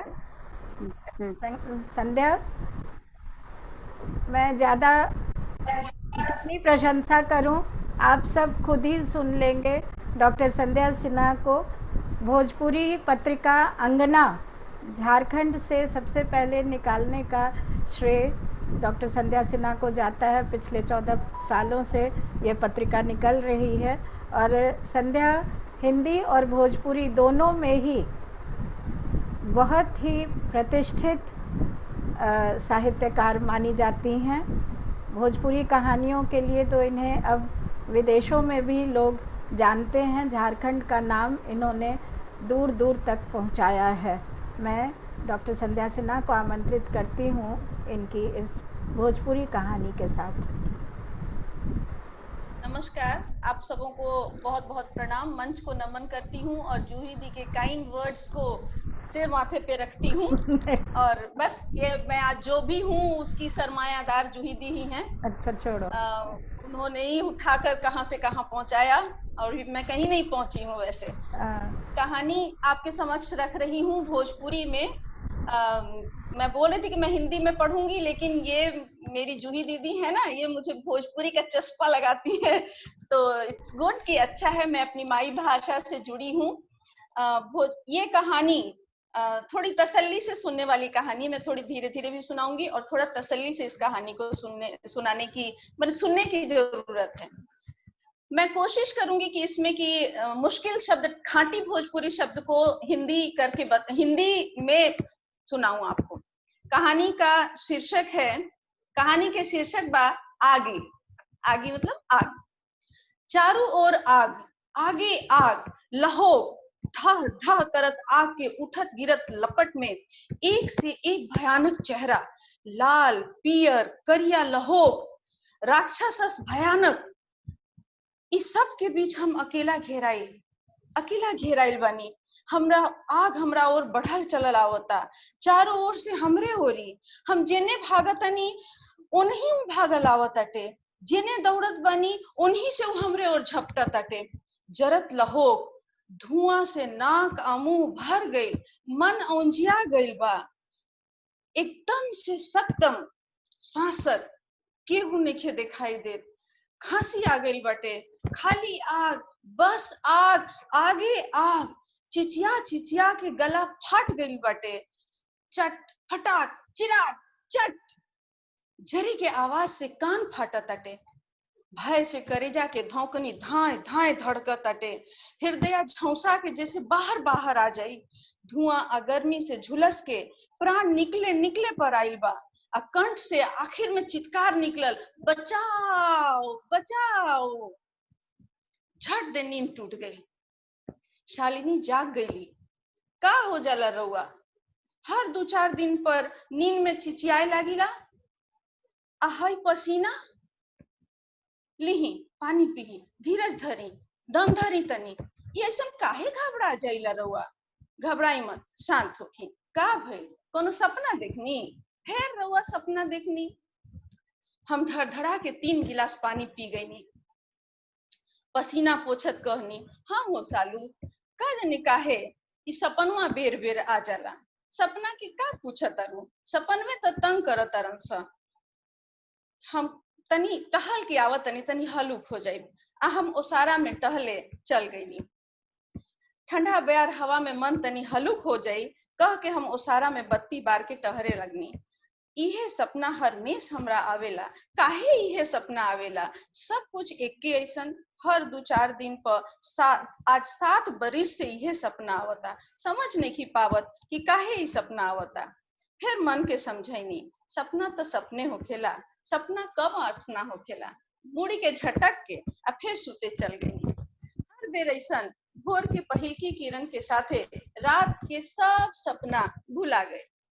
रोज के दिनचर्या, भोरे 5:30 बजे उठल, हाथ पैर धोइला, मुंह धोइला, रिंकू के स्कूल भेजिला, सालू चाय बना के तैयार हो खेली। 6:30 बजे हमने दोनों बेकत चाय पी के टहले जाइला। 7 बजे लौट के फिर 1 कप चाय अखबार के पन्ना। 7:30 बजे सालू चौका में घुस जाली, हम बाथरूम में। ठीक 9 बजे ले बोलत बतियावत उ खाना टेबल पर लगा देवेली। आ हम कपड़ा लत्ता पहिर के तैयार। शालू नहाए बाथरूम में घुसेली आ हम टीवी में तनी न्यूज देखे लगिला। ठीक 9:30 बजे हमनी दोनों बेकर खाए के टेबल पर बैठ जाइला। एकदम बंधल बधावल रूटीन। पिछला 7 साल से यह रूटीन चलता। रिंकू के जन्म के बेरा शायद एकाध महीना एकरा में कोनो फर्क पड़ल होखी, चाहे कबो कभार मेहमान के आगेला पतनी मनी ढिलाई भइल होखी। बाकी कुल मिला जुला के यह रूटीन। हम ऑफिस के काम से अक्सर रात के 7:30 के बादे घर आ पाइले। सालू के सहयोग, धीरज और मेहनत से हमार सुखी गृहस्थी जीवन खूब आराम से शांतिपूर्वक चलत रहे। सालू के ब्याह से पहले हमनी एक दूसरा के ना जानत रही। रिश्तेदारी में केहू के बिचवानी से हमनी के ब्याह ठीक भइल। हम सालू से मिले लगनी छेका के बाद। सालू के शालीनता और सौम्यता से हम सबसे ज्यादा आकर्षित भइनी। ये ओइसने एगो पसंद रहे जैसे चांद सी महबूबा हो मेरी, कब ऐसा मैंने सोचा था। हाँ, वो ऐसने बिल्कुल ऐसने रही जैसे हम सोचले रही। यही मिले जुले के क्रम में पता चलल कि सालू कहानी लिखेली। सालू रेडियो में अपन लिखल कहानियों पढ़ेली, इहो पता चलल। फिर हम उतना ध्यान ना देनी। ये समझ में आई यारे शादी ब्याह हो जाए, बाल बच्चा हो जाए तो सब छूट जाए, जैसे सब मेहरारून के छूट जाला वैसे इनको छूट जाए। यही सब सोचत हम अपना दुनिया में रहे लगनी। सालू पहला रात शादी भइल हमनी के। सालू पहला रात में हमनी के एक साथ मिलनी। हम सालू से पूछनी, सालू तू खुश तो बाड़ू? सालू लाज अस्वीकार से पलक झुका लेली। हम खुश हो गई। पूछनी, तोहार सबसे बड़ खुशी का बटे बताओ। सालू गत्ते से सकुचैले कहली, कहानी लिखल। हम वादा कैनी, तोहारी इच्छा हमेशा पूरा होगी। हम तोहरा जीवन भर वो सब सुविधा देव जे तोहर ए इच्छा पूर्ति खातिर जरूरी होगी। सालू खुशी से रोए लगी आ अपना के संयत करके कहली, हम वादा करतनी कि जैसे हमार तन मन धन पतिव्रत के समर्पित बा, वैसे ही हमार लेखनी भी रउए मान खातिर चली। हम गदगद होके सालू के गला से लगा लेनी। तब से आज ले हमनी के एक दूसरा के ई वादा ना तोड़नी। सालू के शादी के बाद सालू आ हमार जिंदगी बहुते सुखी रहे। सालू कहानी लिखेली आ हम ई जान के कहानी उनकर ई जाने ली कि हम कहानी पढ़ीला और कहानी के पसंद करीला। वो हमरा के कहानी सुनावेली, भा हमरा की कहानी पढ़े के दे देवेली। हमरा याद बा उनकर पहिल की कहानी सुन के हम अनमना ढंग से कह देनी, ठीक है बा, बाकी तनी भाषा के सुधारा और सुधारा आ कथ्य के भी मजबूत करा। सालू के मन तनी जवान हो गए। ओकरा के हम पत्रिका कोइल में भेज देनी। बाकी भेजे से पहले हमरा मुंह से निकल गई रहे, ये कहानी है पत्रिका लायक, चला आप भेज देनी, बाकी अगला बार से ध्यान से लिखी है। 15 दिन के बाद कहानी छप के एक के साथे ओकरा साथे 200 रुपया भी आयल, अब पत्रिका भी आयल। पारिश्रमिक देख के सालू तो खूब खुश हो गई। अगला अंक में ओ कहानी के पर प्रशंसा पत्रन के झड़ी लग गई। बाकी सालू के मन झवाने रह गए। हमार मन ई प्रशंसा के माने के तनिको तैयार ना रहे। सालू के लगे राष्ट्रीय स्तर के पत्रिका के ओरी से कहानी लिखे के आमंत्रण भी आयल। सालू अब तक पिछला घटना भुला चुकल रही। वो नया कहानी लिखे में लाग गई।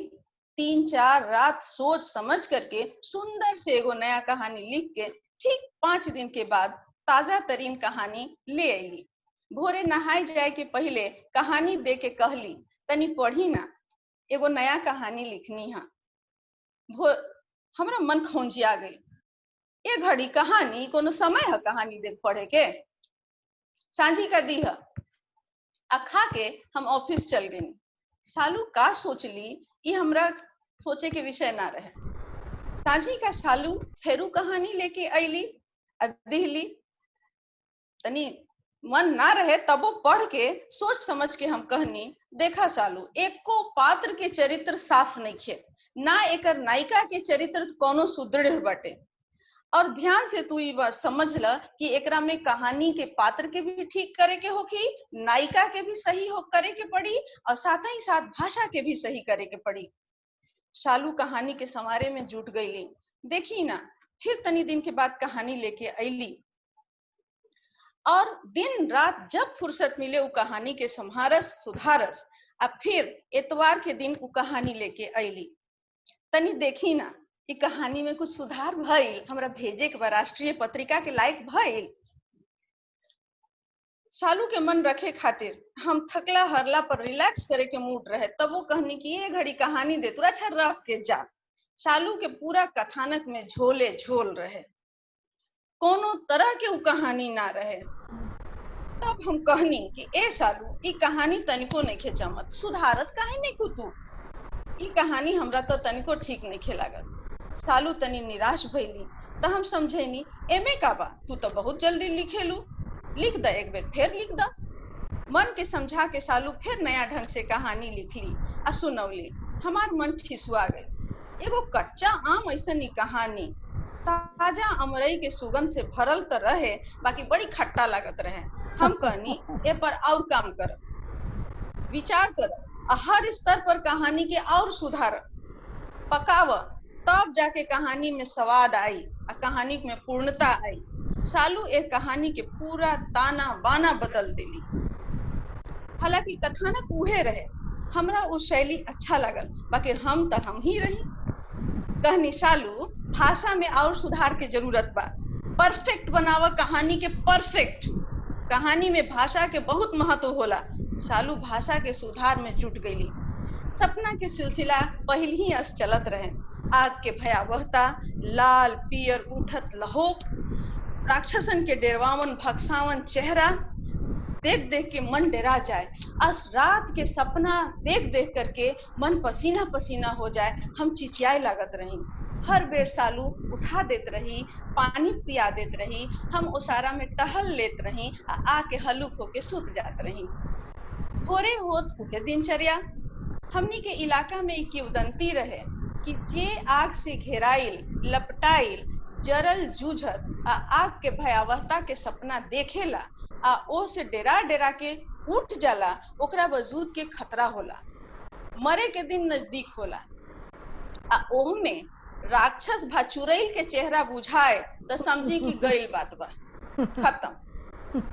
पिछला 7 साल से लगातार इस सपना हम देखला, बाकी हमारी स्थिति तो जस के तस बा। सुखी परिवार, असालतन पक्का सरकारी नौकरी, अच्छा आमदनी और रचल बसल गृहस्थी, काजनी सब का किंवदंती में रखल होला।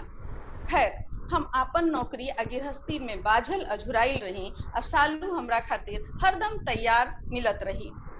कहानी लिखल आ कहानी के समीक्षा कईल भी हमनी के गृहस्थी के एगो हिस्सा रहे। सालू जब तब कहानी पाठ खातिर गोष्ठी में जात रही। गोष्ठी में विद्वत मंडली उनकर कहानी के भूरी भूरी प्रशंसा करे लागे तो हम गदगद जरूर होखत रही। उनका कहानी पाठ पर शहर के पत्रिकन से प्रशंसा भरल टिप्पणी आवत रहे और रिपोर्ट आवे तो हम गौरवान्वित महसूस करी। बाकी आपन कर्तव्य से कबो न चूकत रही। कहानी के समीक्षा, बेबाक समीक्षा और आलोचना, ये तो हमर कामे रहे। सालू कहानी पर कहानी लिखत जास आ हमरा के पढ़वाबस आ हम खोज खोज के ओकरा में से एको गो ओकर कमी निकालत रही, ओकरा के सुधार के संभावना के तलाश करत रही। वस्तुतः सालू के कहानी में परफेक्शन के नजदीक कबो आवते ना रहे, कबो होवे ना करे। हम ओकरा के परफेक्शन खातिर रोज रोज एगो संभावना डाल देत रही। काल फिर समाचार में आयल रहे कि सालू के कहानी पाठ पर पुरस्कार मिलल आ पब्लिकेशन इनकर कहानी संकलन के अपना खर्च पर छापे के तैयार बा। बाकी हमरा हिसाब से इनकर एको कहानी छपावे लायक नहीं खे।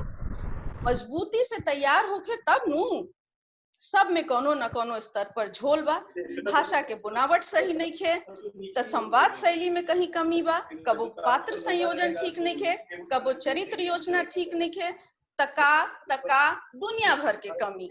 राती खा जाने का भई, फिर उहे जानल बुझल सपना।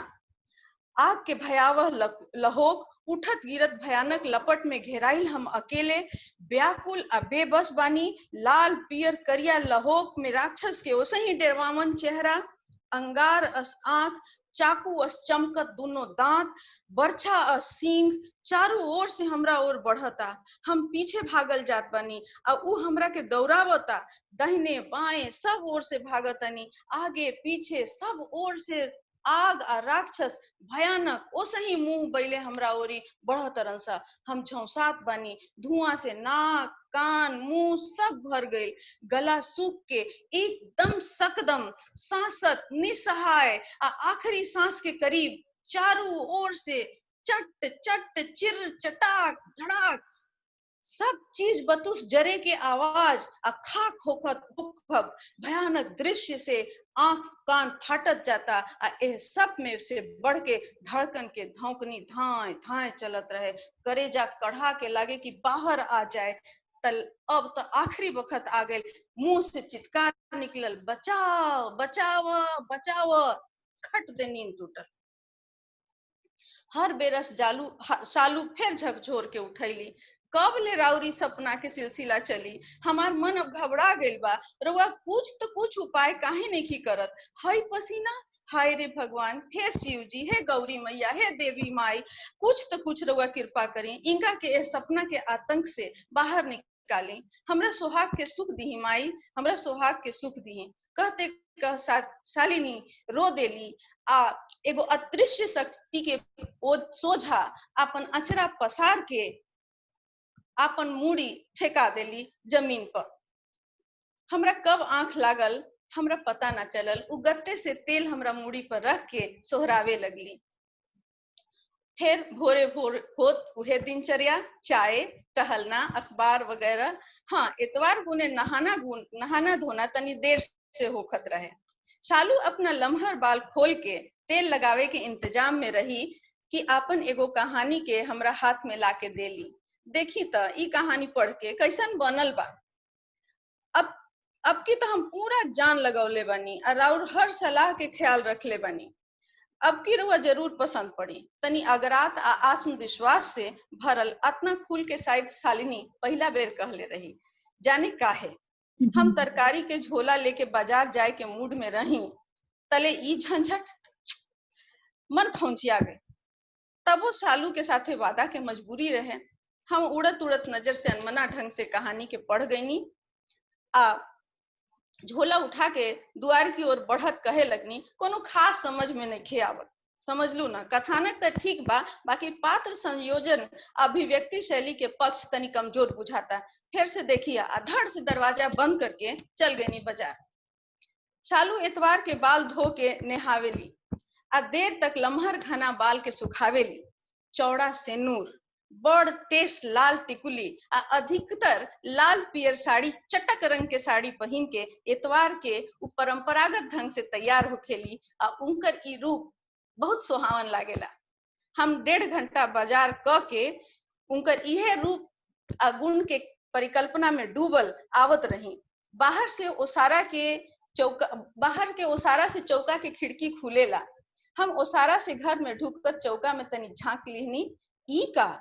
ई तो आग के लहोक, ऊंच नीच लपट, मन धक से रह गई। आग से तो हम असों डराइला। जल्दी जल्दी दौड़ के डेहरी पार करके लांग के चौका में ढुकनी। सालू पियर साड़ी में रही, लाल किनारा और ऊपर गोटा लागल पहनले रही। करिया लम्हर डांड ले खुलल बाल, चौड़ा सेनूर, बड़की टेस लाल टिकुली, लीलार पर आँखिन में काजर, बड़ आँखिन में तो मेके मासूमियत ना जाने कहाँ भुला गई रहे। मुख मंडल पर एगो अजब दिव्यता के आभा भरल रहे। भर भर हाथ चूड़ी, अनचक के हाथ पर ध्यान चल गई। ई का सालू के कहानी। सालू एक एक करके सब कहानियन के जरावत बड़ी। काहे जरा दिलू सालू? सालू काहे? ई तहार तो हथियार है, ई तहार जिंदगी है, तू काहे जरावत रू सालू? कहा सालू? हम झकझोर के पूछनी। सालू के जैसे ध्यान टूटल।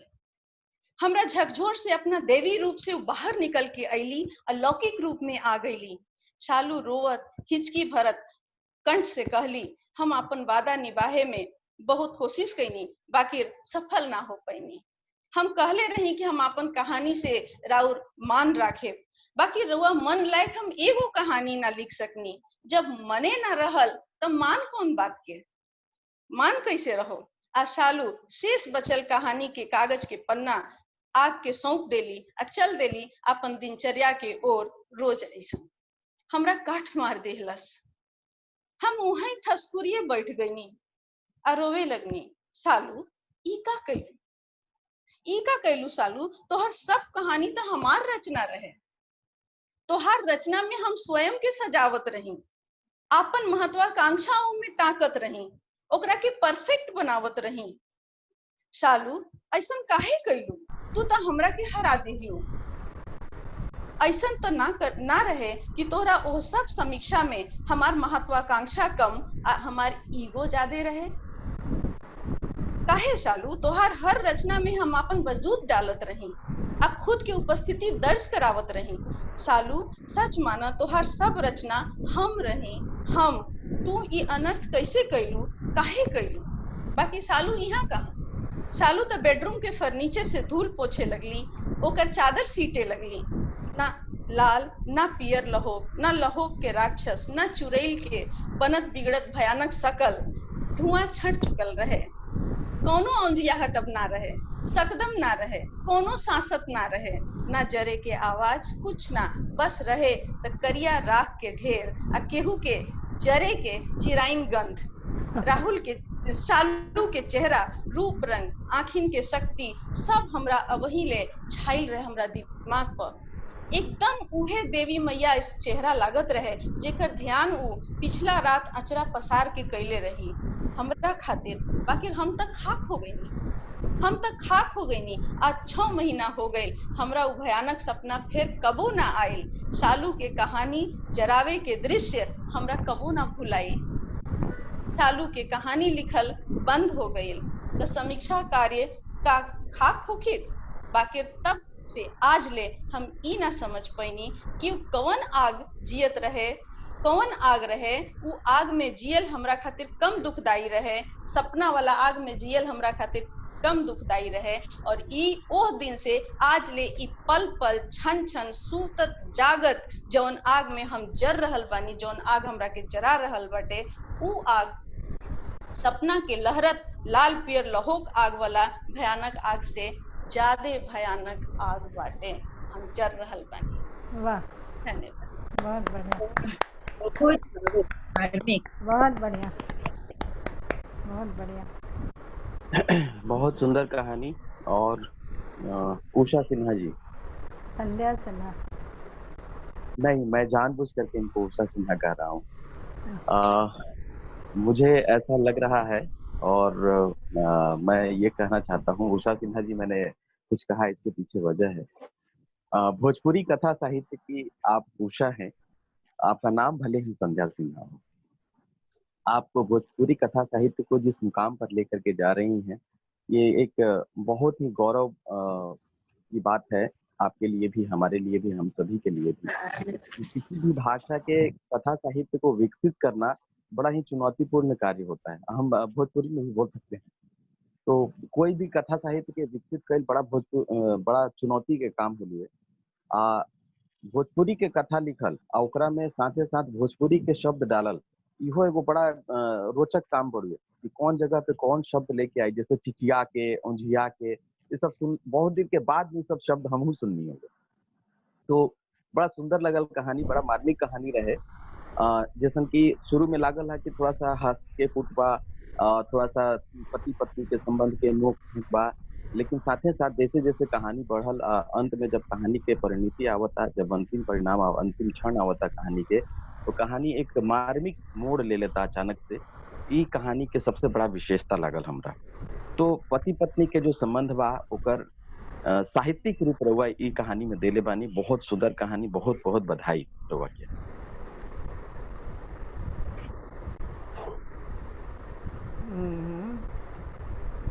जी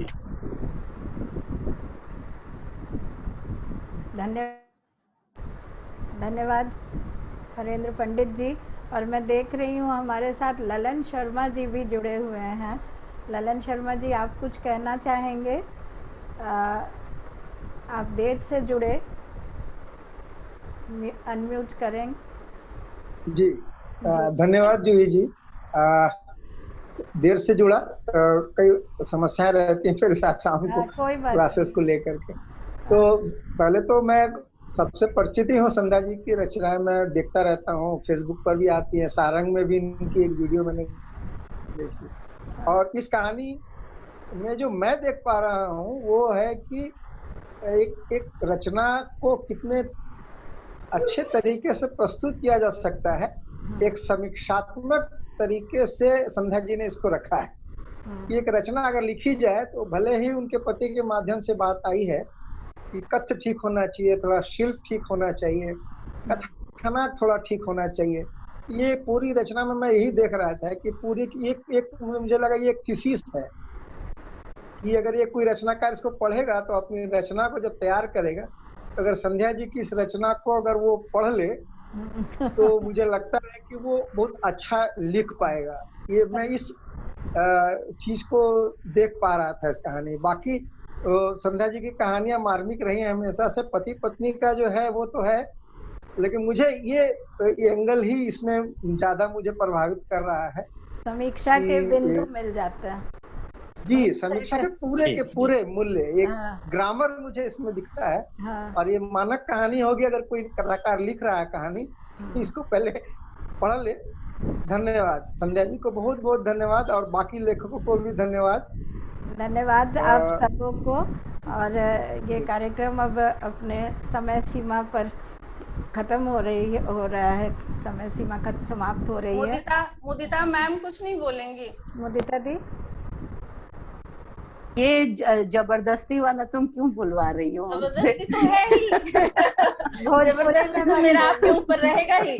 मैं ये कहानी तुम्हारी शुरू से अंत तक, मैं ये कहानी सुनकर मेरे मन में बस एक ही बात आई, जो संध्या मैं तुमको बाद में भी कहती कि ये कहानी ये प्रेरणा दे रही है कि हर समय आलोचना अच्छी नहीं होती, कभी ना कभी मनोबल को बढ़ाने का भी कार्य करना चाहिए, जिससे कि आदमी उसमें प्रवृत्त होकर के रचना से भागे नहीं।